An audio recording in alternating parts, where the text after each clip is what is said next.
I believe in everything until it's disproved. So I believe in fairies, the myths, dragons. It all exists, even if it's in your mind. Who's to say that dreams and nightmares aren't as real as the here and now?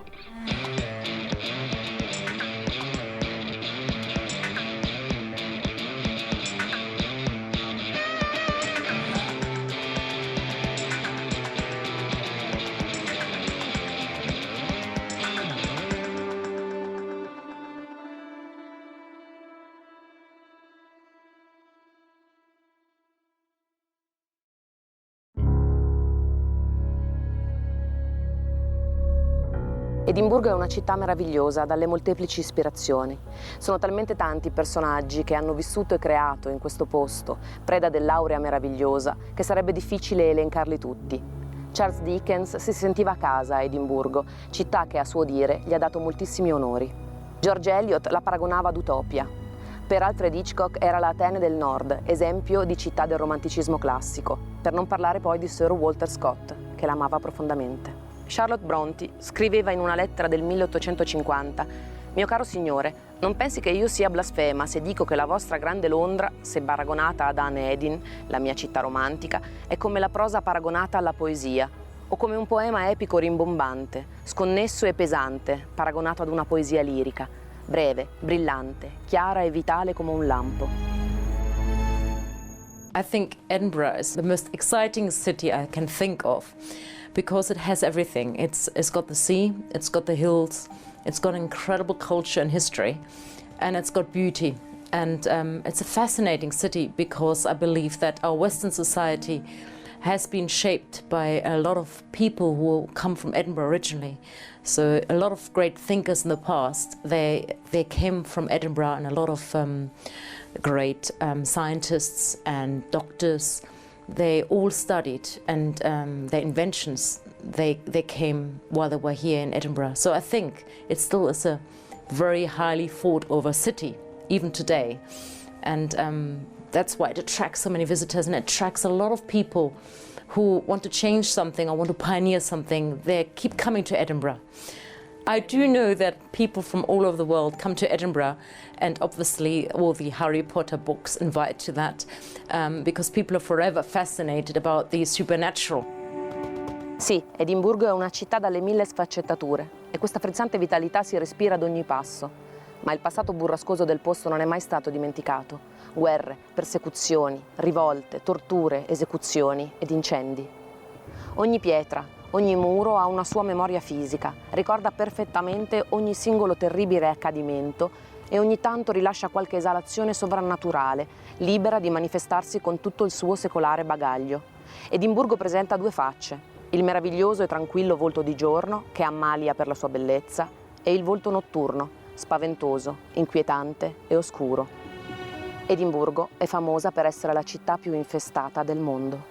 Quello che è oggi lo Scotsman Hotel, un lussuoso hotel del centro, sorge sulle ceneri dell'edificio che ha ospitato il giornale che è oggi la testata principale della Scozia, The Scotsman. Nel 2008 una coppia di tedeschi, che aveva prenotato una stanza, il cui numero non viene reso noto dall'hotel, viene svegliata alle 4 del mattino da qualcuno che bussa alla loro porta. Si tratta di una cameriera che sta portando loro un cambio di asciugamani. Comprensibilmente i due sono straniti e discutono con la donna. Il giorno dopo vanno in reception per lamentarsi del disturbo in piena notte, ma l'hotel nega di aver mandato qualcuno. L'hotel nega l'esistenza di quella donna di servizio. Succedono anche altri fatti strani nell'hotel. Luci che si accendono e si spengono da sole, oggetti che si muovono senza che nessuno li stia muovendo. È anche stato avvistato nel seminterrato da uno degli inservienti dell'hotel un uomo con un grembiule che porta un vassoio carico di blocchi di cemento, oltre che una donna vestita di nero che infesta la zona della reception. Lungo il Royal Mile, la strada principale che segna in lunghezza la città vecchia, tra i tanti posti infestati da turisti, c'è Riddle's Cart, una delle abitazioni più antiche e meglio conservate di Edimburgo, risalente al XVI secolo. Queste mura cariche di storia, che hanno visto migliaia di persone passare sotto i propri archi, potrebbero raccontarci incredibili aneddoti. The main story associated with Riddle's Court was the owner, Baillie McMorran. He built the building in 1590. So he was one of the wealthiest men in Edinburgh. He was a very, very important man. And he came here and he built the building in 1590. And then in 1595, the schoolboys at the local high school, which was just kind of across the way to the south, they had a riot. And they decided they were barricading themselves into the high school and they were not going to come out. And they were armed with pistols and guns and lots of weapons and things. So when Baillie McMorran was called upon as a town official to go and sort out this riot, he went and tried to get the schoolboys out of the high school, and he was shot in the head by a 14-year-old boy. And that was him, and he was one of the most important men in Edinburgh at the time, and that was it, gone. He'd had this building for 5 years, and that was the end of Baillie McMorran. The schoolboy in question was actually the son of a nobleman, so he was sent to France for a few years, and then he was pardoned and let go, and that was it. So that's the kind of main story that's associated with Riddle's Court, and they say that the ghost of Baillie McMorran still treads the stairs. I believe old buildings have a story to tell. I think there's been so many people in these buildings, there's always lots going on, and I think you have to respect the ghosts that come with the buildings. They're part of the building too, so you take on a building like this, you take on the ghosts. Just up here, you can see this is Baillie McMorran, who was shot in the head, and just over here next to him is the schoolboy who shot him. And this building, which was painted, the ceiling that was painted in 1897, just records the whole history of the building, which is why we have him up there. So we know him when we see him. A Edimburgo gli abitanti hanno accettato con grande naturalezza l'argomento del sovrannaturale, come se fosse una sfaccettatura del quotidiano vivere. Forse alcuni ci credono più di altri, però ci sono talmente tante storie di fantasmi che sarebbe impossibile non confrontarcisi almeno una volta. Ci dicono che a Edimburgo esiste addirittura una cattedra di parapsicologia. Dunque non si tratta solo di fede, come alcuni dei nostri intervistati sostengono, ma c'è proprio chi considera la parapsicologia una scienza, ne studia i fenomeni e ne fa una professione. Di certo ci sarà stato più di un dibattito fra i rappresentanti della religione e tra gli studiosi di parapsicologia. Tra fede acritica e credenza il confine è spesso labile. Ci sono poi stati in Scozia gravi spargimenti di sangue in nome proprio della religione. Uno come Paul incarna questo dualismo critico. I'm a Christian now, but I've had an experience of being involved in witchcraft before I was a Christian and spiritualism, and then I had a dramatic experience of Jesus Christ. I had a vision of Christ, of heaven, of judgment. I became a Christian in my 20s, so I've actually seen both sides of it. And there is supernatural dimension, absolutely, but I don't believe that everything is of God. There is God, there are his angels, he does miracles, but also there are evil spirits that pretend to be good even sometimes and do all sorts of things. There are many things in the city, I'm sure you come across, of so-called ghosts or witchcraft things going on. È interessante indagare le abitudini religiose degli antichi abitanti di Edimburgo, nell'ottica di comprendere come i culti pagani vennero integrati nella nuova dottrina. Fu vietata l'adorazione delle forze della natura e le offerte alle divinità correlate. Il cristianesimo venne introdotto in Scozia a metà del VI secolo d.C. e fu chiamato celtico, in contrapposizione con quello romano-cattolico, secondo il modo in cui le popolazioni del nord, irlandesi, bretoni e scozzesi poi, ne assorbirono e praticarono il culto e i riti.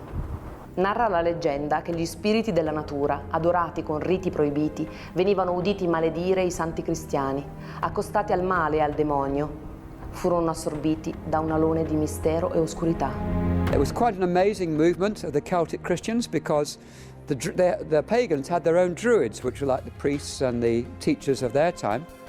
And what they found with the Christian communities, that there were greater miracles, a greater community, greater agriculture and wisdom and arts and music and so many aspects of the Christian church in those days. They became jealous of what the Christians had.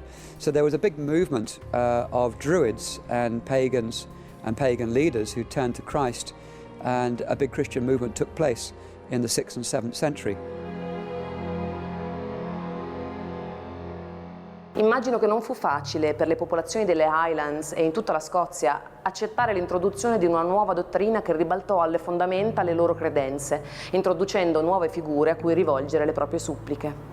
This is St Columba's Free Church, and right in the heart of Edinburgh, and it's named after St Columba, who came over from Ireland in 563 AD.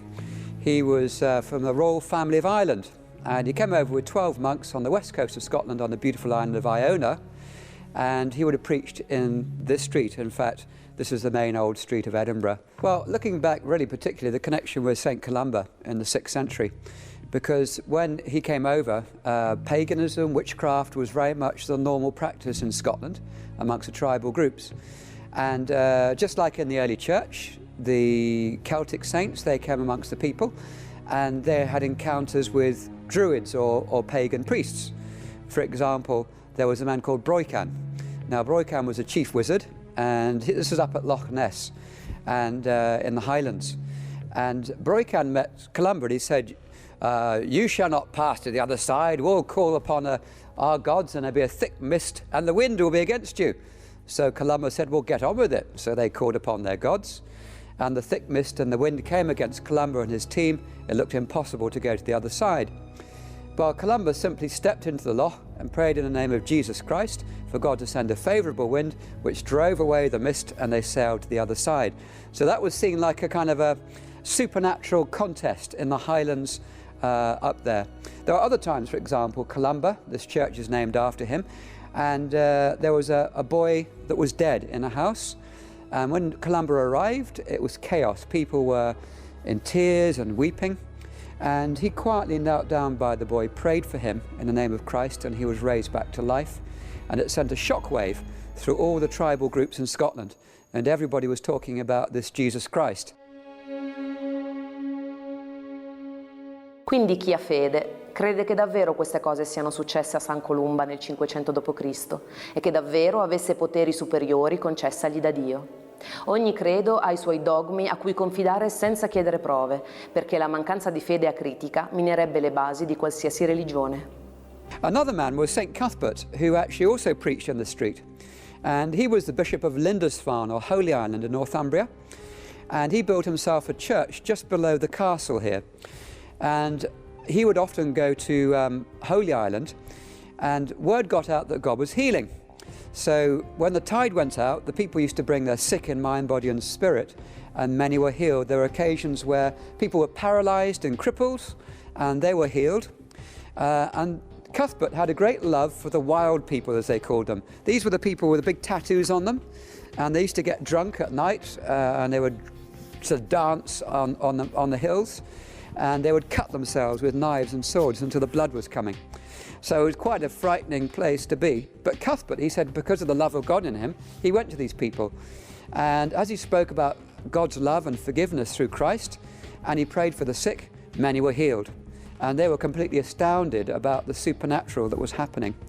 So that's some of the backdrop, that's some of the background to the movement of the church in Scotland through the Celtic saints.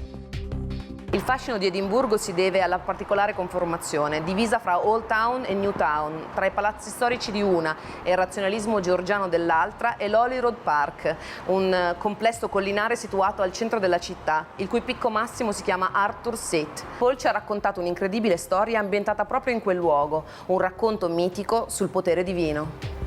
There was an occasion, in fact, even in living memory of some people here, when there was a man who was very depressed, and he wanted to kill himself, suicide. So he went up to Arthur's Seat, which is the big hill at the bottom of the street. It's well known, and there's a particular place where people who are suicidal jump off and they fall to their deaths. He went up there and he was absolutely depressed, and he was saying, well, God, if there is such a thing, do a miracle, otherwise I'm going to go over the top and kill myself. What he didn't know was there was also another man who was a leader in the church, who was woken up in the early hours of the morning, and God was telling him, go to Arthur's Seat. And so he went there in the early hours of the morning when it was still dark. And when he got there, Jesus said to him, recite John 3:16, the words of in the Gospel, which are, for God so loved the world that he gave his only begotten Son, that whoever believes in him should not perish but have everlasting life.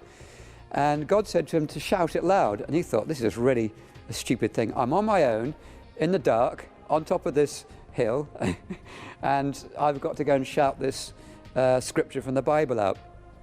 But he didn't know, of course, what was happening with the other man. And this other man at the same time was saying, God, if you really are true, show me some miracle.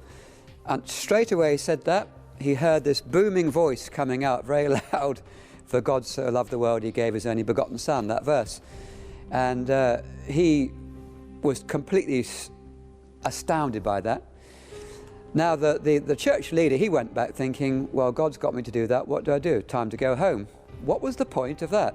So he went back, he went to sleep. The next morning was a Sunday, and in the church there was a stranger that came in, a man. And a message was given during the sermon, and this man was very keen to become a Christian. So one of the leaders in the church said, well, why do you want to become a Christian? He said, last night I was about to kill myself, throw myself off the top of Arthur's seat, and I heard this voice, all about God's Son, and if I believe in Jesus, I have eternal life. And one of the leaders who was talking to him said, this is amazing. I was there last night. God woke me up and sent me in the early hours of the morning to go and shout out that verse. And so that was quite an amazing thing. And that's just one example of many things that happen in Edinburgh, which you don't tend to hear. You hear about all the ghosts and everything else, but here's God doing miracles in the midst of his people. There are certain cities in the world where it seems that there's a lot of spiritual things happen and philosophy, and Edinburgh is famous for that. This Royal Mile is renowned for all those kind of things. Come si diceva, Edimburgo è interessata da fenomeni paranormali di diverse entità. Secondo gli studiosi esistono 3 gradi di paranormalità. Il primo, si vede qualcosa. Per il secondo, si vede e si sente qualcosa. E il terzo è l'interazione tra l'uomo e l'entità. Siamo stati all'Hall Carlton, dove si registrano fenomeni di secondo grado, come cellulari che improvvisamente smettono di funzionare, fotografie che non rimangono impresse, e alcuni provano un inspiegabile senso di angoscia. Bisogna stare attenti in questi posti a non farsi prendere dallo spavento e correre via, perché è pieno di dislivelli e inciampare in un posto come questo non è mai raccomandabile. I dislivelli sono dovuti al fatto che per assecondare un progetto urbanistico il cimitero è stato trasferito. Più di 300 cadaveri sono stati riesumati e rienumati, in mezzo ai quali sono state poste delle tele. Quando piove molto può capitare che qualche osso venga alla luce, oppure che siano visibili le stesse tele. Un'inquietante storia riguarda la tomba di David Allan. Il famoso pittore era finito in coma, ma a quell'epoca la medicina non aveva grandi strumenti e per i medici era morto.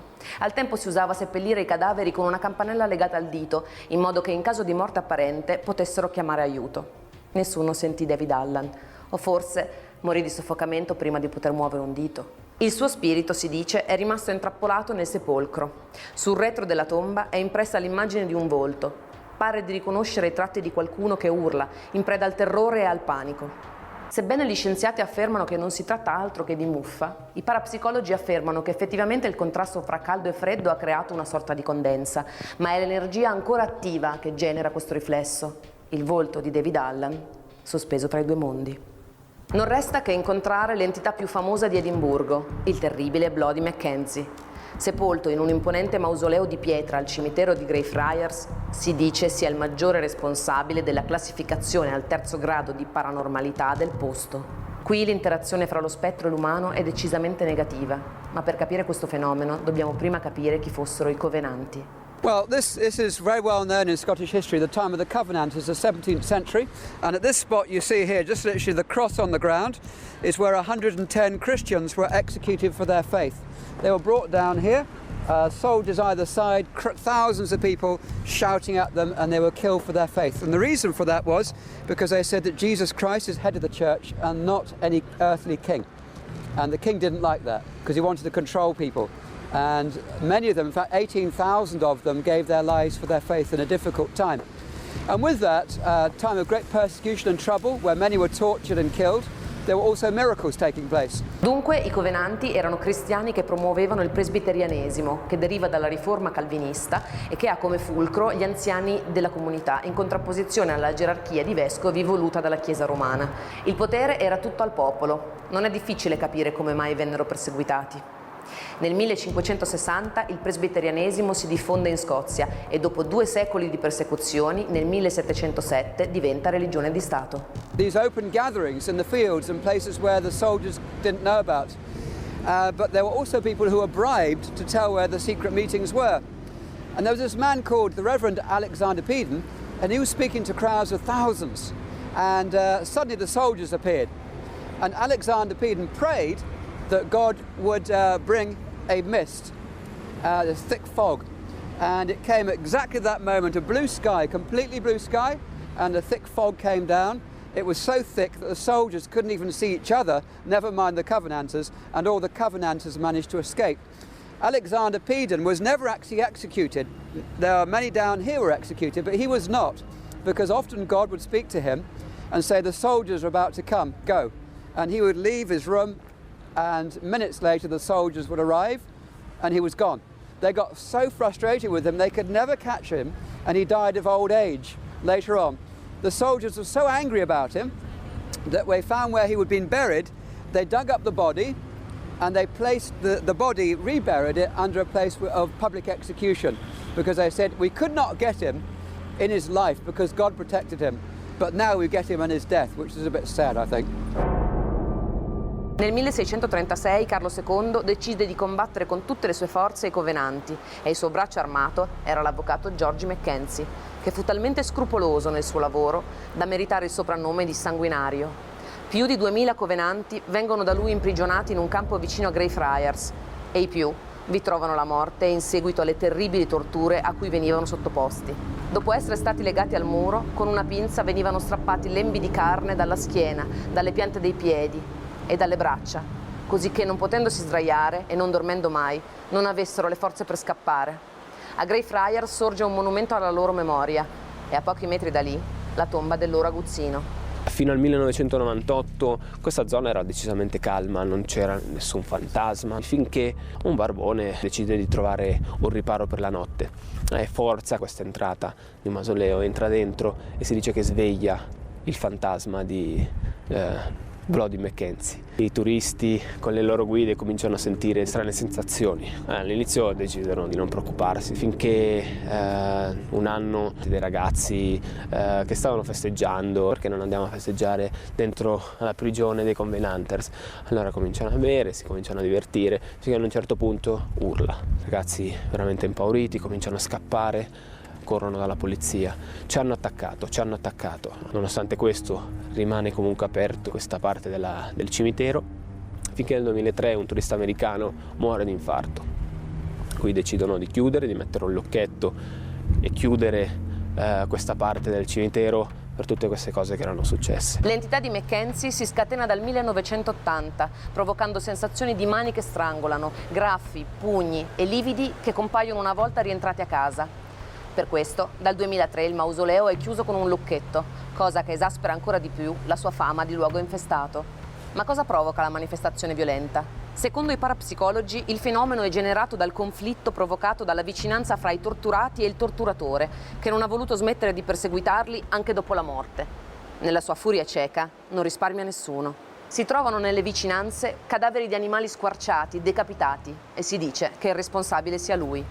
Secondo la leggenda, il barbone che fece irruzione nel mausoleo è caduto in una fossa piena di scheletri. Quella è la stanza segreta di Mackenzie, che ha voluto fare scorta di cadaveri da seviziare anche nell'aldilà. Liberato dal sonno mortale che l'aveva sedato, ha ripreso a torturare gli spiriti dei Covenanters, i turisti, le guide e non solo. È tempo anche per la troupe di voltare le spalle alle stradine misteriose di Edimburgo. E per non rimuginare troppo sulle strane e terribili storie di morte e violenza, mi viene in mente una frase di Carolina Oliphant: addio Edimburgo, regina di Caledonia. Ma subito dopo penso ad una frase di Hugh MacDiarmid: Edimburgo è un sogno folle di Dio. I believe in everything until it's disproved.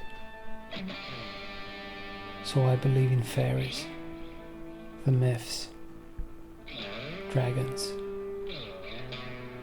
It all exists, even if it's in your mind. Who's to say that dreams and nightmares aren't as real as the here and now?